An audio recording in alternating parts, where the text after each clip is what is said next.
Just, raise your hand if you do know my work. Okay, so that's, so I assume that probably means the trilogy, Neither Wolf Nor Dog, The Wolf at Twilight, The Girl Who Sang the Buffalo. Read them 5 times. Ah, all right. Well, that's great. Okay. So, anyway, I'm Kent Nerburn, and thanks for being here. Thanks for coming out. I'm very happy. I'm sad that we didn't get to see the road because it was dark, but I'm just so happy to be back in rural Minnesota, which we spent 25 years, like I said, in Bemidji, and I miss it. We're in St. Paul now, and it's fine, but I'd rather be out here. So I'm always happy when I get to come back into a country where there's more dark than light. But anyway, I'm so most of you probably know, like I said, the trilogy and my work in Native American subjects. I didn't actually set out to work on Native American issues. My original, I've always been interested in whatever field I was involved with in sort of the spiritual dimension of life. I care about the power of mystery. I value every religion, anyone who bends their knee before, whatever that great mystery is that's out there, I respect and I appreciate. And I did it for a while. I did a fair amount of work prior to this in books that I call more books of consolation and general spirituality. There were some, I did a book on the Prayer of St. Francis, a book called Small Graces, a book for my son called Letters to My Son, which I wrote, tried to tell him what I thought he should know if I died before he reached adulthood, because he was born when I was in my 40s. And this was the kind of writing that I was doing. But originally, I was trained to be a sculptor. I got my doctorate in religion and art at Graduate Theological Union in Berkeley, and it was that's an interesting school. It has a number of different seminaries that are involved in different denominations, and everything from the Nyingma Buddhist Institute to Jesuits to Baptists to the St. John Divine Eastern Orthodox. A wonderful school. And it was a perfect school for me because I cared about, like I said, I cared about different modes of belief. So I was training, I trained to be a sculptor. That I wanted to do religious art, and not traditional iconography necessarily, but to embody spiritual values in material, in my case, wood. I fell in love with wood when I was in wood sculpture when I was in Germany, ostensibly to learn German for a graduate program at Stanford, which I left, and I saw these. I'd wander the streets of this little town of Marburg, where I was living alone, and when I would see these sculptures, these pieces that had been hewn with pure heart by men, women, probably men, farmer art, they called it.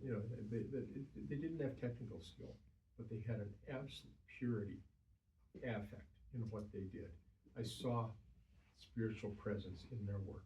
Much more so than what I was seeing at Stanford, which I just left, where we did things like study theories of soteriology, theories of salvation in different religions.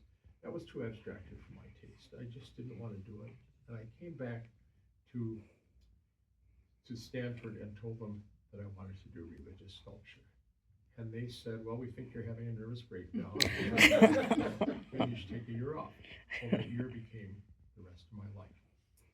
And I ended up at Graduate Theological Union, where I said, I want to be a sculptor who teaches, not a teacher who sculpts. And they said, that's fine.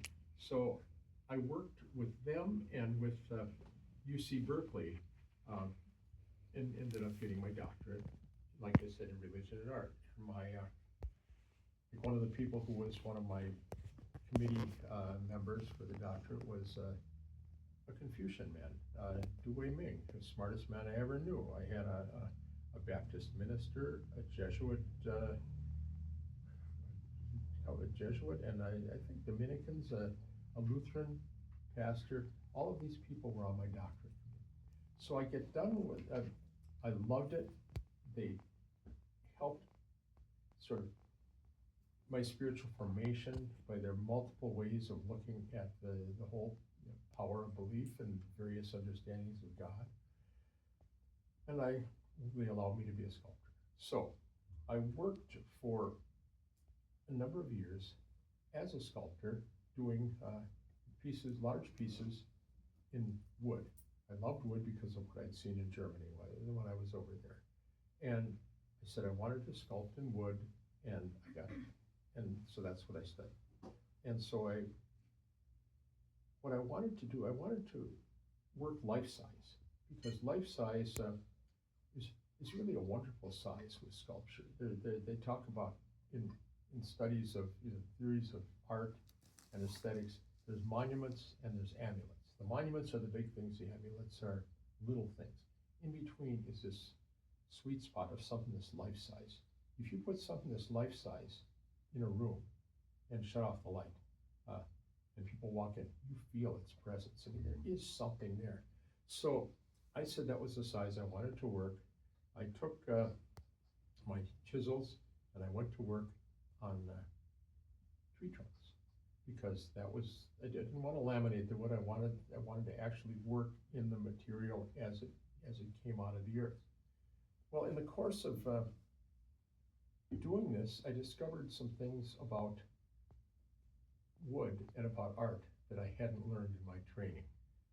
I'd really studied Donatello, Michelangelo, and Rodin. Those are the big three that were like the gods who, the hem of whose cloak I wasn't worthy to touch, but nonetheless, that was the aspirational level that I had. All of them talked about the characteristics of material, but none of them talked about the life force of a material. And what I was finding working in trees was that these trees all had a life force. The individual trees had a life and had character and personality. The different species had personalities. Like, I loved working in walnut. It was a very recessive wood. You took shadow very well. It was like a moonlight material, whereas oak was a very military sunlight material. It took sun very well, but it didn't take shadow very well. And when you worked in oak, there was kind of a feeling when you hit it, bark, bark, bark, like I said, it was kind of a marching form, a military form. And so the woods had different characteristics, but then the individual trees had different characteristics. There was one tree I worked in, it was actually a piece of oak. It was the saddest tree I ever worked in. It was, and that isn't a literary conceit. It didn't smell right. It didn't have, you could see it. It had areas where it was rotted, areas where it had never grown correctly. It had knots, and I felt terrible working in that tree. It was like that, I wanted to apologize to it, because when you're working in something and you spend 6 months with it alone in a room, you get to know it. Whether it's a cat, a partner, a tree, a potted plant, I don't care what it is, you get to know it. And I got to know these pieces of wood. Well, so can I just ask, yeah. These trees, these pieces of wood, do you just have like the trunk of a tree with yes. the bark still on it, and well, it's a chunk of well, that you picked out? You take the bark off the tree. Okay. And you can either work in it when it's still green, which is hard, or ideally you find something that's already been down for a while, so it started to check and crack, and so its final form and character were revealing itself, the character of the tree itself. So, but no, I strip the bark off the tree, stand it up, and look at it, and try to figure out how to put the figure inside of it that I was doing. But once I started trying to put the figure inside of it, I'm glad you asked that, because what happened is that the wood talked back and said, you're trying to impose an idea upon me, and I won't take that idea, or I will take that idea, or here's another way that you should try to deal with me was that they had a life force and they spoke to me. Well, nobody talked about this. Like I said, my big three guys didn't talk about this. None of the Renaissance people, none of the Gothic sculptors spoke of it. But the one people who did speak of it were Native Americans. The Iroquois carved their masks from live trees because they want the spirit of the tree in the mask. There were places on the northwest coast and the Queen Charlotte's where you can go today and see the images of the tree in the tree where they would, when the tree was young, they would carve a face in the tree, and then the tree would grow up and the face would grow up with it, so the two of them became one. They understood about the spirit and life in wood.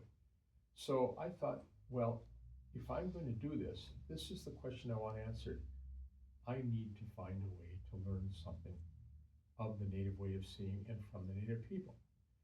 So my wife and I had moved to northern Minnesota, and she was working at Bemidji State, and I was trying to get by sculpting, and you cannot make a living as a sculptor. You know, I say it, you know, I used to say, and I'm not sure it's true anymore, there was a notch above a poet or a composer, but it's pretty close. Anyway, you could put all three of them in a bucket and you still wouldn't make the same money as someone who worked at McDonald's. So it wasn't a good way to make a living. Along came the opportunity to do a grant program in history on the Red Lake Reservation there north of Bemidji. They wanted someone to teach us history, but I said to myself, based on my experience and the fact that my wife and I had previous to that run a newspaper in North Minneapolis, where our whole idea was to go out and let people tell their stories, and it became culturally a rich multicultural paper that had people telling their own stories. And I said, this works. So what I want to do is I propose that instead of trying to teach history to the kids, what I'll do is I will take them out into the reservation and we'll interview the tribal elders and let them be the teachers of the kids. And this was sort of based, you may or may not remember the Foxfire books that were done in the 70s, and out of a guy in Georgia, I think it was, who took people out in the Appalachians and they learned about, they talked to the old folks about how to make moonshine, how to make bentwood chairs, things like that. And that was a really good model. So I said, that's what I wanted to do with the kids on the reservation.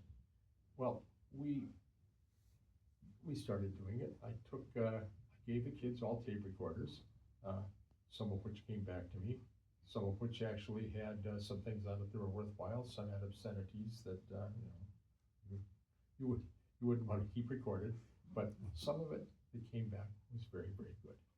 And we produced two books, one of which was To Walk the Red Road. This was the memories of these were the elders. The elders told us their stories. We recorded their stories. We then typed them out. But what we didn't have was photos, because these are people that grew up in the 30s, 40s, maybe even the 50s, and they had the stories and they could tell their stories, but they hadn't kept photographs. They didn't have. No one really had them. So we knew that we needed photographs. So what we did is we went out to I took the kids and we went to the historical societies. Had I been working with Dakota kids, we might have come to the historical society here. We just went in and asked them, do you have photographs? Or do you have anything that, in this case, of the Ojibwe people, mostly primarily the Red Lake Ojibwe. And we went to Pennington County, Beltrami County. We went to the Historical Society down in St. Paul. We went to St. John's Abbey, and they have a lot of large archives. And we got the photographs. And the photographs ranged, oh gosh, anything like here's kids at a mission school. This says Yeah, St. Joseph's Mission School, St. Mary's Mission School, the students, here's pictures of a parade that took place, where, uh, the true Indian princess, Dolores Jean Kingbird, and Midway Ganona, the head chief of the Red Lake and Pemmican, just all sorts of any sort of photographs. So this book became very well known. No one had really done any books like this before at that time. There have been more since then, and like I said, there were the Foxfire books, but no one had done this with the native, with the various tribes. So we got to go, oh gosh, I got to take the kids out to Vancouver Island. We would go to I think we went to the Minnesota State Education Association. It was really a good program. But unfortunately, I fell afoul of the tribal leadership. There was a big struggle between the traditional chiefs, the ways that they had always had their groups and family groups, and they had a head person of that particular group, and that was the traditional chiefs. And then in the late 1950s, all the tribes were made to put together a governmental structure based on the U.S. governmental model. So you have these two camps, way below, this is a taproot going way below my experience, obviously, working there. But because I tried to walk a middle, I wasn't trusted. I was totally trusted by one of the two sides, purely by accident. But the other side, no. But they had enough power on the school board that I got fired. So I'm fired, and I'm heartbroken. I love the people. I had learned two things in the course of the time that I had worked there that really mattered to me. And the one is sort of obvious, and that is that the Native experience has pretty much been expunged from our historical narrative.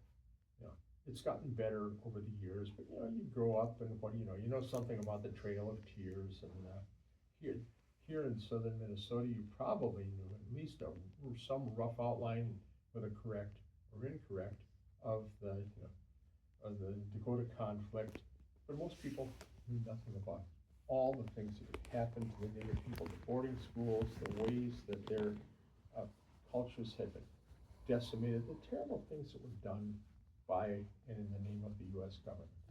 And I thought this needed to be exposed. But the other thing that mattered more to me was I had seen some true core values among the Native people. Very often, totally, sort of hidden under the cultural detritus of what had happened in the reservations and reservation life. But there was a sense that giving is more important than acquiring. There was a feeling that the elders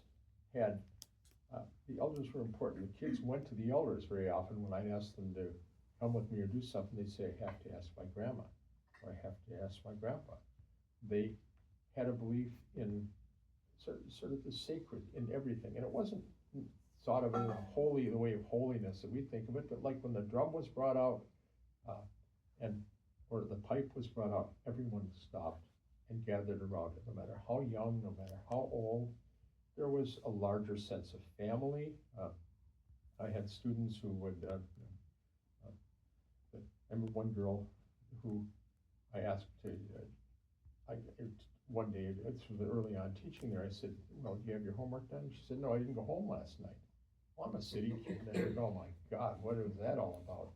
And I asked her, well, so where'd you go? I went to my auntie's.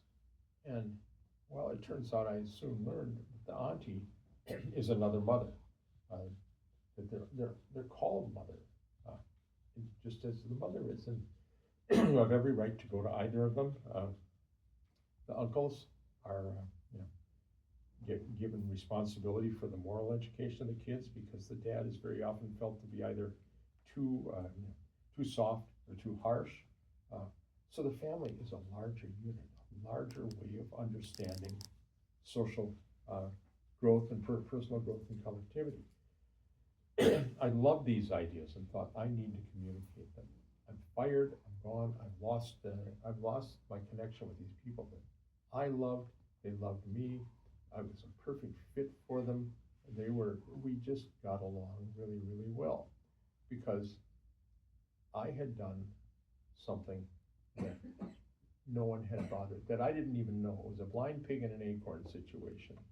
I had brought the kids out to the elders, and the elders were the traditional teachers of the kids.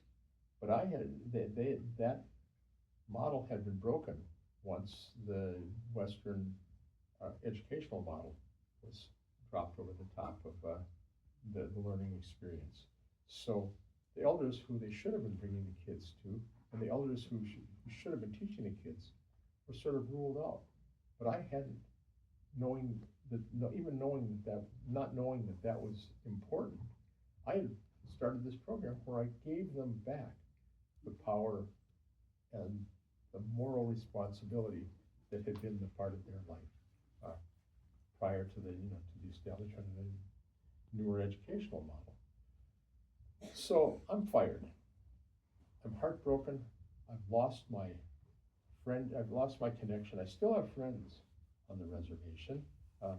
Just saw a bunch of my old students a couple of weeks ago, and they're now in their 50s, and it was like I said, they said, "Geez, Nerburn, you don't look too bad." I said, "Yeah, you guys do it. Like 40 miles a bad road, and I said, "Yeah, we're hanging in there." But it was so good to see them all. We cared so much about each other. But I'm gone. I've lost my relationship to them. And I said, I'm not going back to sculpture. My job is to try to share what I've learned about these people and try to bring their story to the larger culture. And at the same time, giving them the chance to speak from their own point of view about their experience. And thus along comes Neither Wolf Nor Dog. Neither Wolf Nor Dog was really, it was a product of these oral history books that we had, that when we got them done, we took them around. Kids did, not as any group, but all of them had copies of them. They went out on the Powell Highway. And people found them, and they loved seeing them. And it was all different tribes, but there was one man who I called Dan in the book. And Dan was the person that I built Neither Wolf Nor Dog around. He was the one that has said to me, should always teach by stories, because stories lodge deep in the heart. So he became the person that I modeled the character of Dan on, and I made him look different. I put, he had also said, use my story to tell all the Native stories. If you get good stories that work and it reveals something about the Native people, you can use me. If you're going to use me as a character, you can use me as the vehicle to tell these stories. Put them in my mouth, but don't let anyone know who I am. So the book, Neither Wolf Nor Dog, is the story of my travels with Dan. And he, essentially, I say to you as a reader, a non-native reader, come with me, get in the car, we're going to go for a ride, and I'm going to take you out, and I'm going to introduce you to some people and show you some places that you've never seen and don't know about, and then they're going to talk to you. And that was really the model for what Neither Wolf Nor Dog was. I take you, because I'm working with me as the first person, a non-native person writing in the first person, I have you get in the car with me, and we travel out onto the Dakotas. The people you meet are real. The places you met are perfectly rendered as best I can do it. The scenes are real, the events are real, but they're all jumbled up and moved around in order to make a good story, a good teaching story. Always teach by stories, because stories lodge deep in the heart. So this book, if those of you who read it, you know there are certain things in there that are like the difference between land and property. That we're raised understanding property, they understand land. The difference between leaders and rulers. The spirit that talks about history. Dan talks about history and how you're more responsible to to your past if you're a Native person than you are to your future, because you're not trying to transcend your past. You're trying to carry forward the gift of the past that you've been given, and you're looking backwards as you make your life decisions. This sort of ways of looking at things that were not immediately apparent to people in the dominant culture resonated. So the book became a very well-known and significant book, and it's been used in library. It's in libraries, but it's been used in colleges, high schools, all around the world. Actually, the Canadian government used sections of it to talk about the modes of leadership. It was a pure accident. I was very lucky that this book did as well as it did. Well, there were two subsequent books in the trilogy. The second one, The Wolf at Twilight, really was a response to what I thought was a misunderstanding by people who read Neither Wolf Nor Dog and thought that, these Indians are so wise and so wonderful. We are all the same, and we need to honor what they are. But what people didn't see was the blood on the ground between us and the shadow. And that was really embodied in the boarding school experience. I didn't know much about the boarding schools when I went to work on Red Lake. I thought boarding schools were things like where senators sent their kids to finishing school education. I didn't know they were these horrible places that took the kids, cut off their hair, wash their scalps with tar and kerosene, made the kids eat food very often that had bugs. One person in Wolf at Twilight, where I talk about that, said, we called them the ratberry sandwiches because the little droppings that were in the flour that they made the bread out of. But the whole boarding school experience was a very horrible and culturally devastating experience that shaped the contemporary Native world that we see.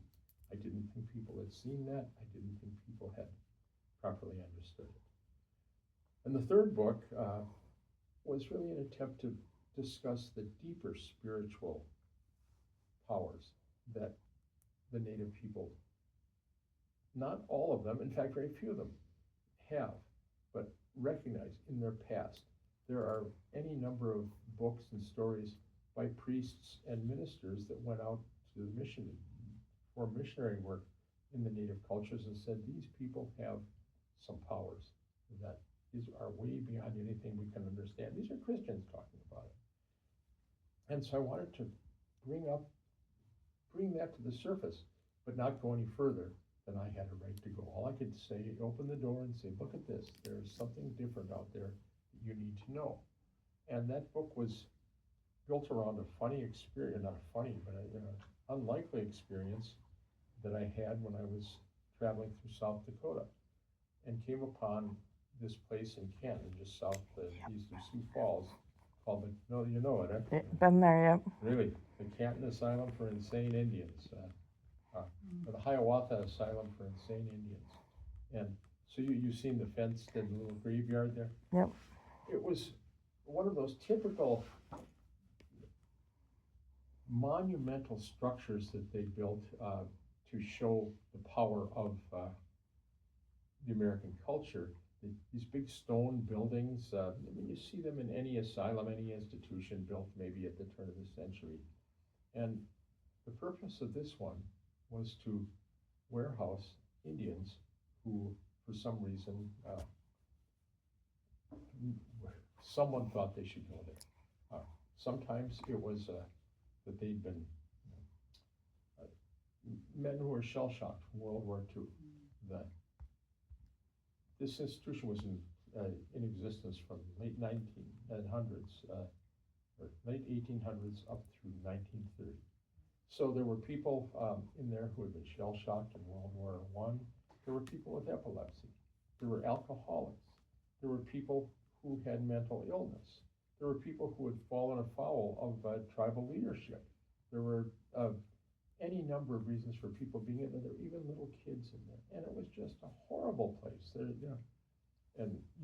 documentation about it, and they were like, the windows were all sealed shut, and in the winter, it was heated by coal, and there was coal dust an inch deep on the floor that they had to walk around in barefoot. There were people who were chained to radiators and had to sleep in their own filth. It was an awful institution that did no medical work whatsoever. Once you got in there, you didn't get out.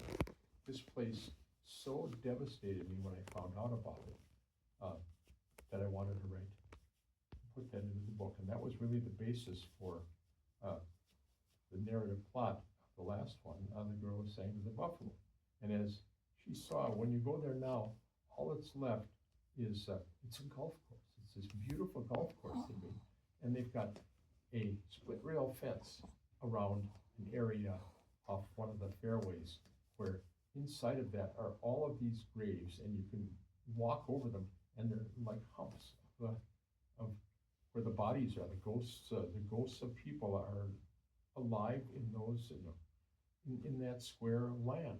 You look at it you can go on Google and look down on it, and it looks like corrugated earth there. Bodies of people, no one knew who they were. They were just buried people, no one cared about. Finally, a man came along named Harold Ironshields who put together a big protest. Canton wasn't interested in having anyone know that. Canton was a city, wasn't interested in celebrating this at all. But Harold Ironshields made enough of a stink that they put a little monument in there now with the names of all the people who are buried in there, to the best of their ability, and, the best of their knowledge. So I decided that had to be the core of the book of Girl Sang the Buffalo, because my purpose in writing is always the same. It's to teach more than entertain.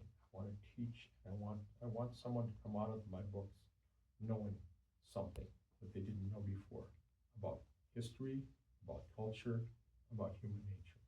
All right, so that brings us up to the Lone Dog Road.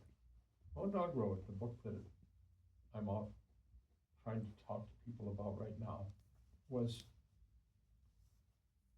I call it my elder book.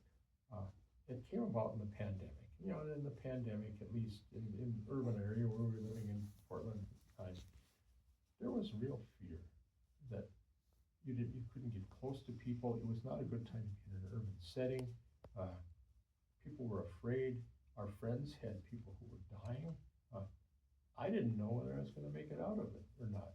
We would go see our grandkids who were living out there at the time, and we had to sit across the driveway from them because we couldn't hug them, we couldn't touch them, and everyone was feeling this sense of isolation and fear. And I said, if I don't have, if this is it for me, we didn't know if we were going to come out of this. If this is it, I have to sit down and write my elder book. The elder book has to be in the native way of understanding. The elders there are 4 seasons in life, and only of those in the 4th season have seen all the other 3 seasons. So it's not like the elders are sort of vestigial old people who are senior citizens who are gradually being marched off the stage. The elder has a responsibility to speak what he or she has learned in the course of their life, because in those 4 seasons of life, everyone goes through the same thing. They see their parents die, they have children born, they have tragedies, they have joys. There's a certain human commonality. And I said, all right, I want to write a book that speaks of this common human journey, but I want it to show the diversity of human experience. I want it to show Native values. I want it to show the white values that I'd grown up with, the Euro-American values. Like I said, I went to a school that was all the fingers on the hand of the human experience were in that school, and I believed in all of them. And I said, I need to write a book that has real people and tells the story of their struggles, their common struggles. And the vehicle by which I wanted to tell this story was using 2 young boys, 11 and 6, who are running from the boarding school. That the government agent comes to their home to take the boys, take the younger boy, and take him to boarding school. The older one is already going to boarding school, and it's the summer, and they're allowed, they're still at home. But the older boy, the parents and grandparents, the old grandfather says, this boy has some leadership potential. We'll let him go to the boarding school. He has to know how to deal with white society as well as be taught the truths of his tradition. But the younger boy, represented, whose name is Reuben, was what they call other-minded. He was a kid who, in the native way, we have children now who we talk about them as being neurodivergent, being on the spectrum, but on the far end of that are these kids who we've all heard about, we've all, maybe some of us have seen them, but who have powers you don't even understand. The kid sits down at a piano at age 3 and plays Mozart when they've never heard Mozart. Where's that come from? The kid gets taken to a city somewhere where he or she has never been and says, oh, I know that house, I know that house, I know that house. I know all the people that used to live there, and they're right. They've never been there. Where did that knowledge come from? That's the kind of otherness that I wanted to communicate through the little boy, Reuben.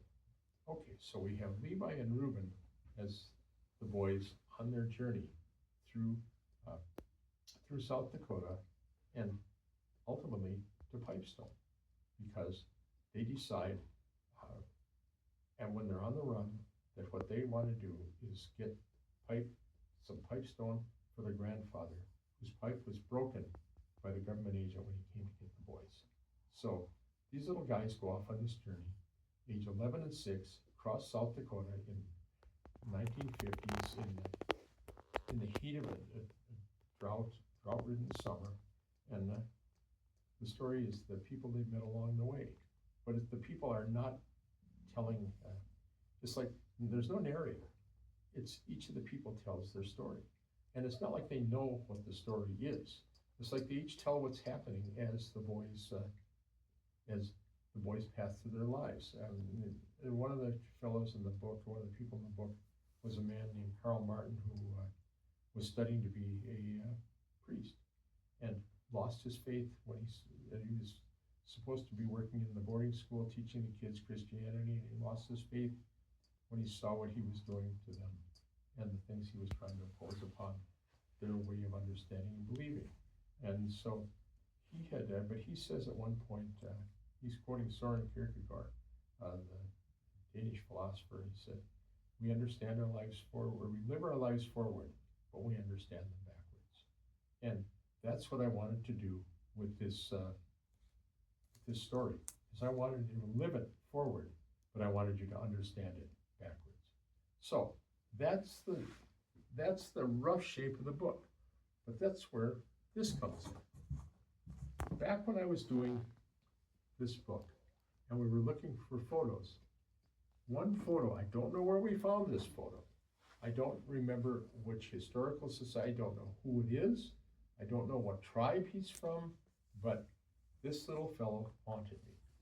He appears to be, it wasn't me that did it. Usually it's my phone that goes off. I tell everyone to shut their phone off, then mine goes off. Anyway, so this little fellow, he always haunted me. It's like I can't tell. I look at him and I see, it's like a sort of a Rorschach of emotions. What do you see? I mean, what do you see when you look at his face? Sad? Yeah. What? Sad, yeah. Yeah, sad? Lonely kind of. Wondering, why am I here? Yeah, and confused a little bit. Yeah. And kind of strong. I mean, every once in a while I look at it and I see defiance. And it changes. It's like, light coming through a window in a house. It changes in the course of a day. And this little guy became the challenge to me. Okay, you're gonna use Native people in your stories, you better write about me. So he became the model for Levi, the older brother. And Reuben was I just pulled him out of my experience with especially one little girl on the reservation who I mentioned in Rose Sang to the Buffalo, but I wanted someone who was other-minded, who broke the model of normal, as the Native people say, nature has patterns. And when the pattern is broken, that means pay attention, because something is special there, something is sacred. So the little brother, the two brothers, are based on this photo and on the whole idea of, let's see, where did I put my, there it is, the whole idea of the child who is, as they say, other-minded. So what I'll do is I'll read you a couple of chapters, just so you get a feel for how this progresses. It starts with, now remember, these are people speaking in their voice. There's no narrator, it's just them telling their stories. It starts, as it should, with Levi, the older boy. Sit down, Reuben. I'm scared. Sit down. Grandpa said you had to listen to me. Grandpa's dead. You don't know that? Yes, I do. No, you don't. Just sit down. I grabbed him by the arm and pulled him down. I hated to do it. He didn't understand. He never understood. He couldn't, but he was stubborn all the time. I think sometimes people with something wrong with their brains are born stubborn, because that way they don't do things that get them in trouble. They don't do anything like sit down when the train is going around a curve. You could fall out. I won't fall out. How do you know? I won't. I know. He had that pinch-faced look with his hair all sticking up like a porcupine. I reached over and tried to brush it flat. Look, Grandpa said you had to listen to me. Mama too. And I want you to stay sitting down. Grandpa's dead and I don't have to listen to nobody. Grandpa's not dead. You always say that when you can't see someone. Mama told us we had to run. She said I have to look out for you. He turned his back to me and stared into the darkness. So they're riding on this, in this boxcar through the prairie night. Their mother has sent them down to the tracks and say, get off, get on the train, and don't get off till morning, because then you'll be out of the area where they're likely, the government agents are likely to find you. So they're sitting in the car in the dark, and Levi's a little scared. He says, it was dark in the car. It smelled like old grain, kind of sweet and sickening. The wheels kept making that clacking sound, and there were all the screeches when we went around turns, and we couldn't even see to the other end of the boxcar. I put my mouth next to Reuben's ear. Do you think there's anyone down at the other end? There's no one there, Reuben said. Are you sure? I thought I heard a sound. There's no one there. I can tell. That made me feel better. Reuben could tell those things. He could go into a room and feel what was in there. He could look at piles of things and tell you how many there were. Sometimes he wouldn't talk at all, even when people talked to him. Then the next day he'd say exactly what someone had said. It was like hearing an echo. How'd you remember that? I'd asked. What the people were saying last night. I don't remember anything, but you just said everything they said. No, I didn't. Yes, you did. Sometimes he made me so mad I wanted to hit him, but I never did. I just wanted to. And they hop off the train, and when the train stops in the morning, they start running through the fields, trying to find a place to stay. And it's important to know that Reuben, one thing that will always make him happy is when he sings, because he likes the music. He likes to hear music. He likes when he hears someone sing, he automatically can mimic it. He doesn't even know, he doesn't even have to know what the words are. He doesn't have to know what they mean, but he can sing it exactly. So anyway, they're running, and while they're running, another person that shows up into the story is a man named Adrian Danton. Adrian Danton is a white man in his 40s who really, is kind of lost in the world. It's looking, well, you'll see what happens here, and then I'll just read Danton. I think it all began on the day I had to put Sweet Girl down. That was her name, Sweet Girl. And if ever there was a dog that lived up to her name, it was my dear, sad-eyed Sweet Girl. I'd seen it coming for weeks. She'd just been lying around, panting, not eating, no interest in squirrels or balls or even being petted.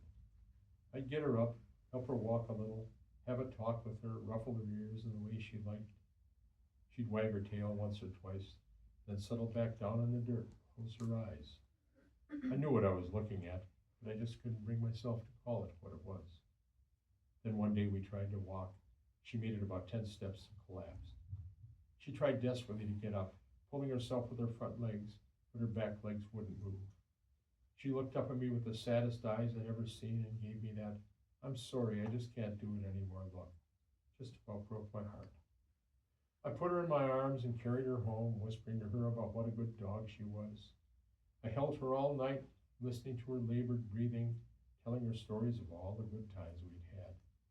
The next morning, I lifted her into the pickup and drove her into town to Dr. Jameson and did what had to be done. I buried her in her old favorite blanket down by the river, cried until I was all cried out, then threw everything I had in the back of my truck and headed west. Why I chose west, I don't know. I think it was just that I wanted to get away from everything. The south was too bright, the north was too cold, and east was the direction of people. West was the direction of space, and I needed space. Space can do a man good when he's all tied in knots. I didn't much care where I ended up. I was just moving with a head full of doubts and private griefs, putting miles behind me and chasing the top of the next hill. I kept the seat next to me empty. That was Sweet Girl's spot. In my heart, she was still sitting there like she had done for 14 years, all alert, looking out the window, panting and smiling that dog smile that says, "I'm the happiest dog in the whole world." No one else was going to sit there, at least not for a long while. So he stays on the road trying to figure out where he should go or what he's going to do, and he ends up on a reservation in western South Dakota.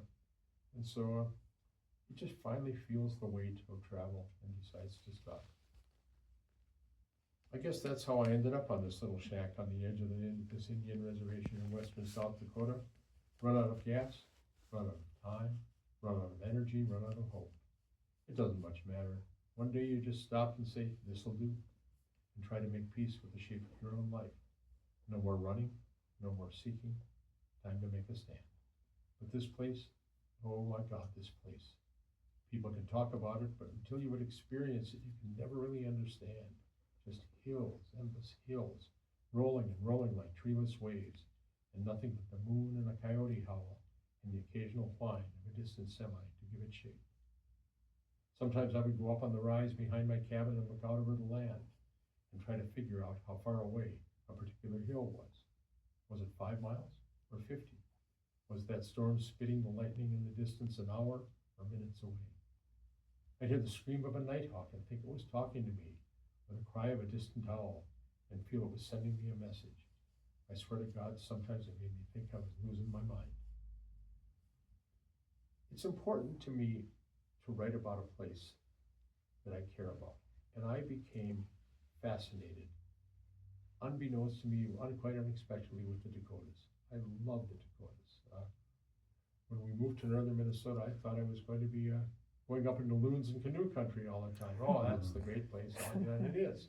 But I started traveling west, and North Dakota fascinated me. And South Dakota, because the difference between East River, the east side of the Missouri, and the west side of the Missouri is the difference land that was leveled by the glacier and land that was never touched by the glacier. Much like, you get to see the driftless here, and you see how different the driftless is from the prairie land.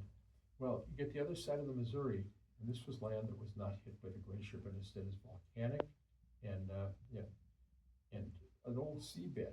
Like they say, dinosaur bones stick up through the earth there, and it's arid. The eastern side is arable and humid, just like we in Minnesota understand. But those two sides of the South Dakota and the sort of emptiness and bleak loneliness and peace of North Dakota fascinated me. So when I came to write this book, I knew I had to set it in the Dakotas, and I chose South Dakota. So that's why Danton talks a little bit about that. That's sort of how I always felt about the Dakotas, the way Danton looks at those hills. Anyway, the boys end up on the road and end up at the farm where Carl Martin, the man who wanted to be a priest, is living with his Indian wife, Lily. He and Lily had met at the boarding school where she was trying to, she had been hired to work as a librarian because she'd been a good student there. And they'd met in the library, but he knew he was leaving. So they ended up getting together, getting married, and they had a child. And the child dies under unusual circumstances. But so, this is Lily when she's speaking, because the boys ended up at their house. Carl Martin finds the boys on the road, brings them to the house, and she suddenly has 2 Indian boys in her house, where the ghost of her own half-Indian son has been in her heart. Lily, life has been so lonely here since we lost Joseph. I've not been able to throw his clothes away. I've not been able to enter his room. I see him everywhere in this house. Now 2 little boys are sleeping in his room, in his bed. Indian boys, Indian like me. I can't tell you the joy I feel at hearing those 2 little voices in the next room. How did Carl Martin find 2 little Indian boys on the road in this Wasichu country? It must have been Creator speaking. Why else would they be here at our house, so far from Indian country? Our house so lonely for the presence of a boy. For 3 years now I have listened to that room and heard only silence. When Joseph was alive, there was life in that room. Sometimes at night he would make a sound like a snuffle or a small cry. I knew it was only him having a dream, and it filled my heart with love. I would go to his room and watch him sleep. I would say a prayer for his dream, that it was a dream brought by good spirits. My eyes would fill with tears at the gift Creator had given me. How lucky I was. I did not think I would ever be a mother. I was an Indian girl in a white town, and the boys did not treat me with respect. There were good boys in town, and I liked them, but their mothers did not let them like me. I had to stay alone. I dreamed of meeting an Indian boy, but none ever came. For my whole life I was mad at my father for moving to that town. He went there to work on the railroad. He said it would be good for me to be around white people. He said it would be good to learn the Wasichu ways. He never understood how it hurt my heart.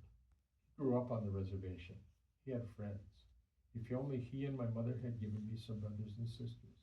But there were no brothers and sisters. I was always alone. If it wasn't for Ida, I might have killed myself. Well, Ida is her older friend. She was a woman that a girl. They were girls. They met because they were the only 2 Indian girls in town. And Ida plays a very important role in this. She's actually Dakota from over here by Pipestone. And if I come earlier, I'd read you something of Ida's, but just know that I love Ida. Ida is based on a woman that was one of the people that the book is dedicated to from northern Minnesota. But instead, what I want to do is put one other character, and I'll be done. Brother James. Brother James is a black traveling preacher. An interesting character and a risky one for me to create. How dare I think I can write a black traveling preacher? Me, lily white, the worst of the bad guys, the white males in the world. But I knew I could, because Brother James was based on 2 people. One was a man who also the book is dedicated to, named Bud Thompson, who was a white man, but died a few years ago. He was 99. I didn't have too many people older than me who could be mentors to me. And he really was. He taught me so much, and I cared so much about him. And he traveled through the South, or actually through Central America and Central United States when he was younger as a traveling troubadour. He had a guitar. He'd sing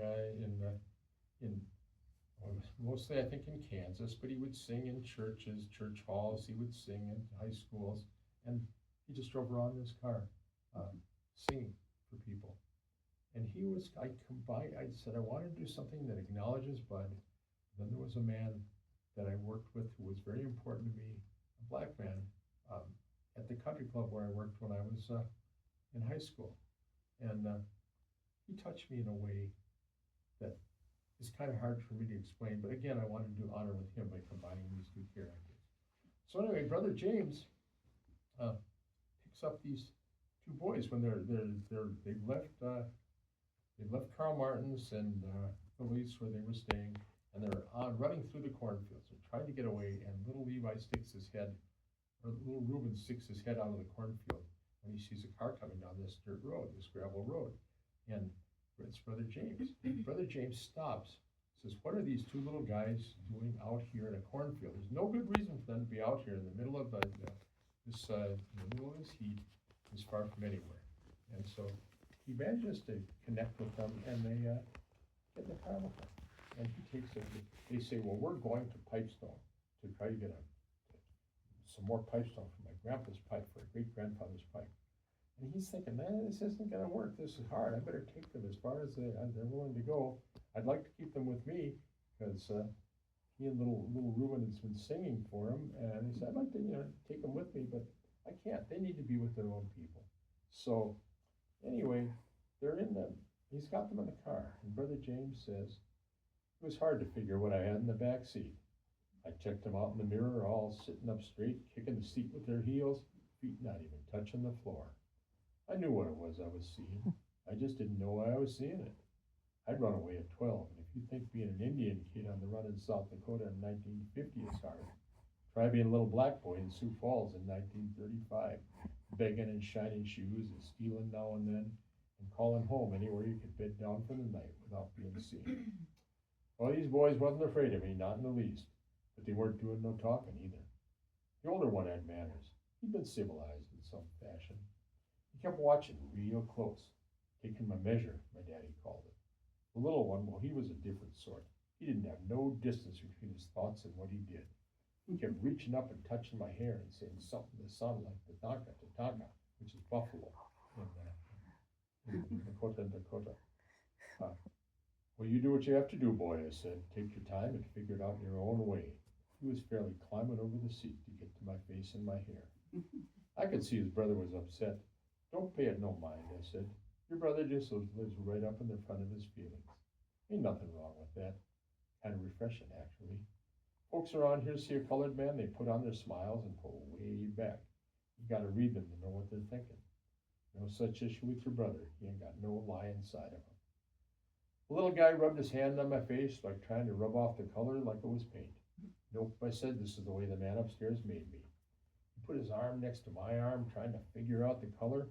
His mind was jumping around like a prairie dog. Still, I couldn't pull a word out of the older one. He was the one I wanted to get talking. The little one, he was saying words, but the pieces didn't fit together.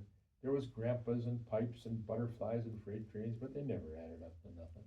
And to be frank, there was something a little off about him. The older one, he was the one with the story.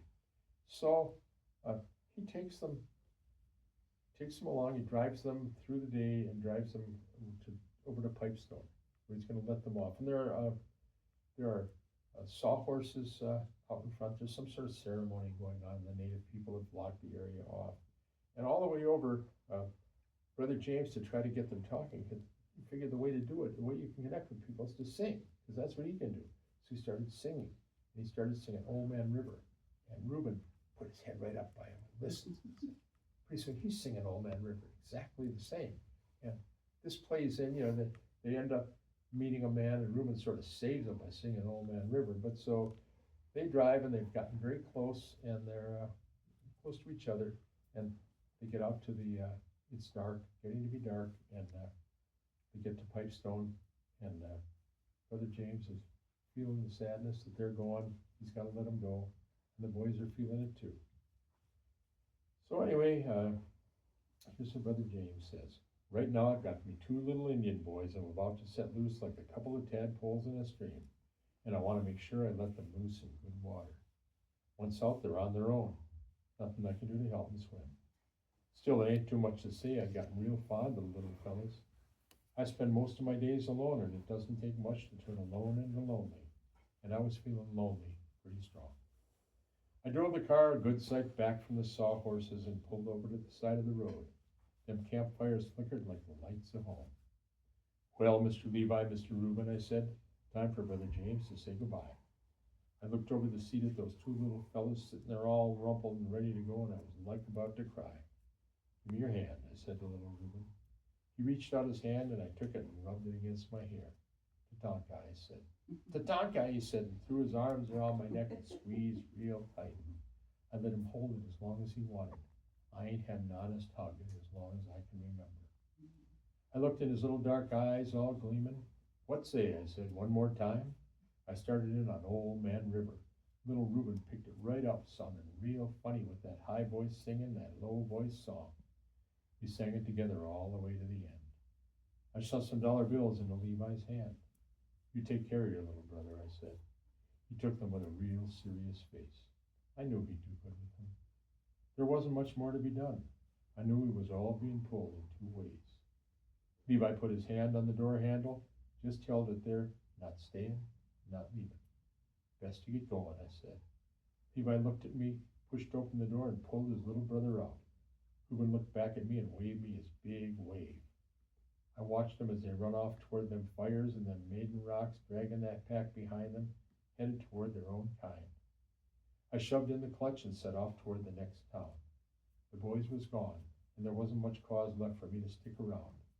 I tried picking up my spirits by singing Old Man River, but my heart wasn't in it.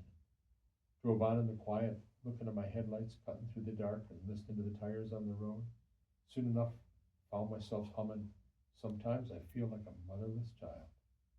My heart was in that one. So that's just a taste of the characters and the journey that they go on to Pipestone and the adventure that they have and the way it comes together. You didn't get to hear all the people, but I hope that I managed to make all the people real, caring, kind people, living individual lives that all come together in a way that is kind of miraculous. People have said that I didn't know when I wrote it. People have said it's a very redemptive one. And maybe that's what I needed to do during the pandemic. I needed to make people that I cared about and put them in a place that I cared about, and I needed to have them find each other rather than be separate. Anyway, I did. It was the hardest book I ever wrote. I'd never written a book that way without having a single narrator through the whole thing.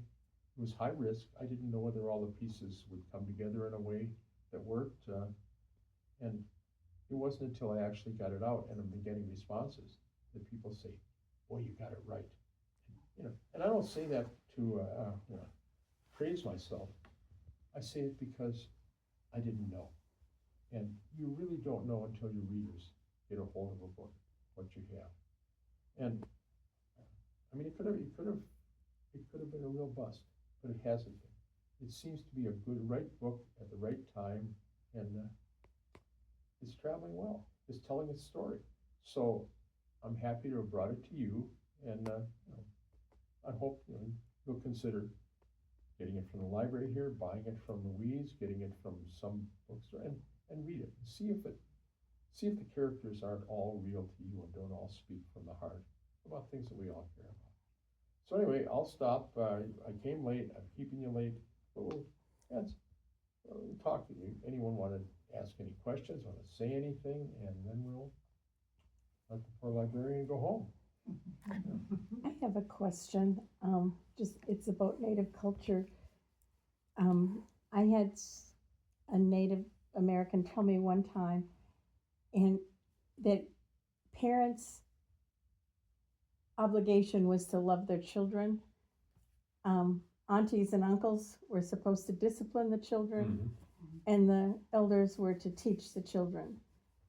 Was that only that tribe, or is that multiple tribes have that kind of a system? Were you all able to hear her? Yeah. I mean, my experience is pretty much with 3 or 4 different tribes, and I think that they may have had different attitudes towards what those responsibilities are, in terms of the example being I mentioned about the father being considered either too strict or too lenient. When I did the work on the Nez Perce, they believed that the uncle should be responsible for the training of the child because their father was too often too strict. The Lakota that I've spoken to said that they often think the father is too lenient. So there are some differences in the way those values are applied.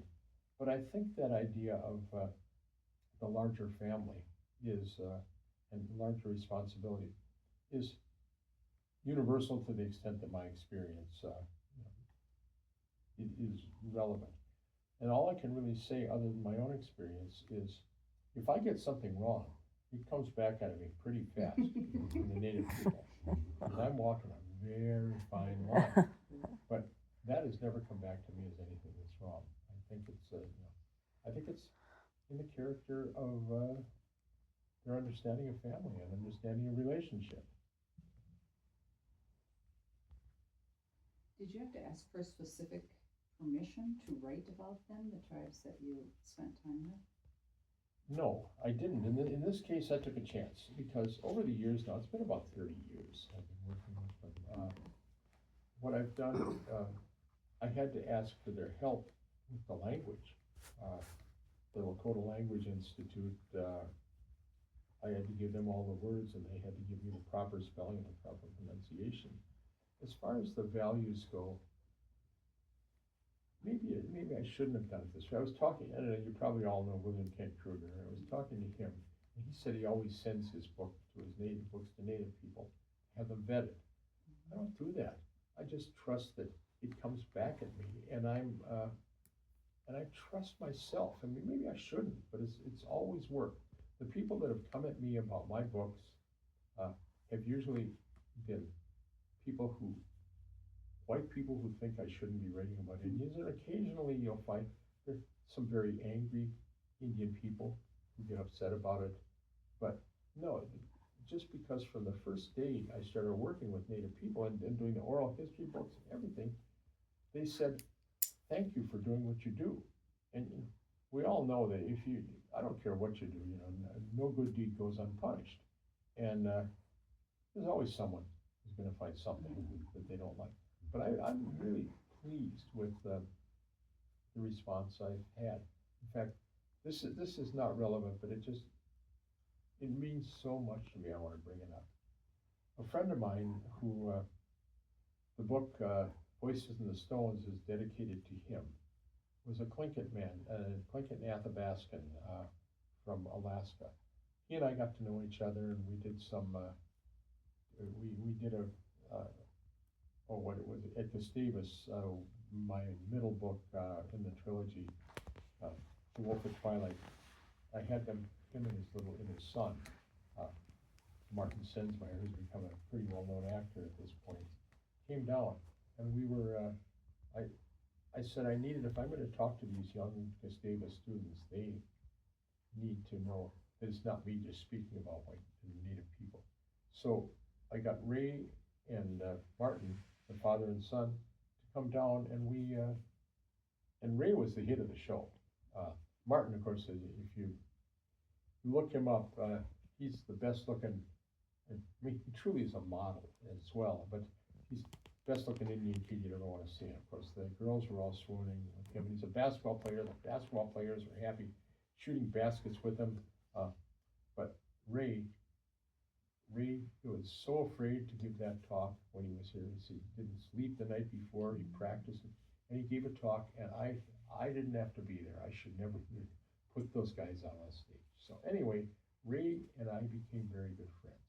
And he would call me. He was always we had a very slow spoken. He had a very difficult life.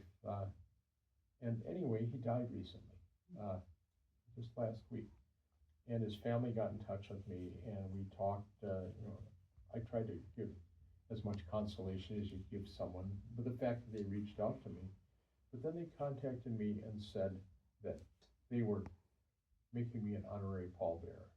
And this is these are people who are so traditional that, like they were saying, that the kids between 7 and 11, I think it was, are not allowed to go to the funerals because their spirits will be affected by it. They think like this, so they're very traditional. And the fact that they reach out to me and say, we want you to be an honorary pallbearer, it brought tears to my eyes. Mm-hmm.